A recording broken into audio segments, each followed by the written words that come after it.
শহীদ মিনারের দিকে চলে যান। এইখানে রাস্তায় দাঁড়িয়ে লাভ নয়, আমার সাথে কথা হচ্ছে, সংলাপ হচ্ছে, সব করতেছি।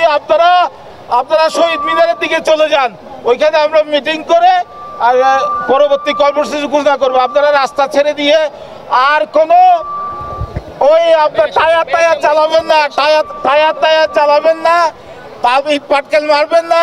তারপরে কোনো এখানে যারা স্বেচ্ছাসেবক আছে সবাই লাঠি ফেলে দেন। এটা শান্তিপূর্ণভাবে এটা সমাধান হবে।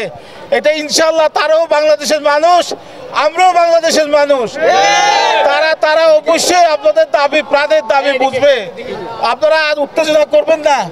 আপনাদের সবাইকে ধন্যবাদ। আস্তে আস্তে আপনারা আমার সাথে কথা হয়েছে, এটা আলোচনার মাধ্যমে সমাধান করব আমরা ইনশাল্লাহ।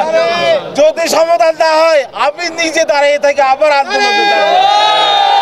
তো সবাইকে ধন্যবাদ। আর উত্তেজনা করতে রাস্তা আটকে লাভ নাই, আপনারা চলে যান।